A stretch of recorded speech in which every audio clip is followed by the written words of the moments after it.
beautiful people of God. This is Prophetess Rivers with another word, another message. Today I want to talk to everyone about God giving second chances, because so many times we get caught up in feeling that God's not going to give us a second chance because we've done this or we've done that. And we need to know that God, it doesn't matter how far off you are or what you've done, that God can't reach out, grab you, and put you back in the palm of his hand. But it's up to you if you want to stay in his hand or if you're going to remove yourself out of his hand. And the reason why I say second chances is because we all know the story about Peter denying God. Peter didn't deny God once, but he denied God 3 times. In fact, Jesus told him before the crow even struck 3 times, before it even struck once, he was going to deny him 3 times. But then if you read in John chapter 21, verse 17, Jesus goes to Peter and he tells Peter not once, but he goes to Peter 3 times and asks Peter, does Peter love him? The first time he goes to Peter, and this is after he's been resurrected and everything, and the disciples are all up in the room and they're all eating breakfast. Well, Jesus goes up to Peter and he tells Peter, do you love me? And Peter says, yes, Lord, I love you. And then God tells Peter, if you love me, then tend to my flock. The second time God tells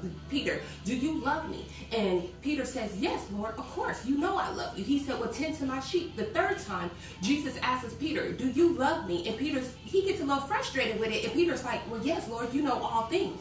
You know that I love you. Then God tells Peter, if you love me, then tend to my sheep. Never once does Jesus sit up there and say, well, I can't believe you denied me 3 times. What were you thinking? Aren't you the same Peter that went with your sword and got ready to cut off a person's ear? Never once did Jesus say any of that stuff to him. He asked him, do you love me? Not do you love my people, not do you love the disciples, not do you love your brothers, not do you love my mama, but do you love me? And then it hit me. Why does God ask us if we love him and not other people? Well, I feel that true ministry starts with you loving God. Because if you love God, then you're going to love his people. If you love God, then you're going to know a way to treat his people. And all in all, despite of Peter denying God, despite of him being with God every single day, God still gave him a second chance. And then we all know the story of Peter. When he got crucified, Peter was up on the tree and Peter said, I cannot be crucified the same way that my Lord was because I'm unworthy to be like that. So turn me upside down. And we all know that Peter's up in heaven. Remember, God gives second chances, but it's up to you if you want that second chance. Now, the question of the week for this week is, if you know somebody is cheating, do you have the right to go to their spouse and tell them that you know that they're cheating? Me, myself, personally, I don't think that you should. Yes, you can know that that person is cheating on their spouse, but that ain't none of your business. As in the term of you going to their spouse telling them that they're cheating, because do you have proof? And even if you do have solid proof, who are you to go to their spouse and tell something to that spouse? Because what if you don't know what you think you know? And you go to their spouse and their spouse spaz out and their spouse killed them and they be like, oh, well, such and such told me that that person was cheating on me. That's why I went ahead and I killed that person. I took out the burner and just on them. You don't have that right to tell that person.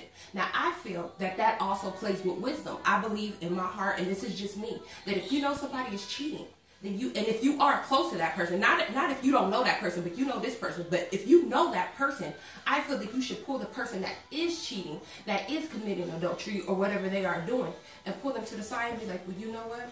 I believe that you should come out of your sin and change from those wicked ways that you were doing. But I believe myself personally, it causes too much confusion. I don't tell nobody to leave nobody. I don't tell nobody that this person or that person is cheating on you. I feel that you need to go to the person that is doing it and tell them to come from out of their sin. But what I can tell somebody is something that my grandmother always told us.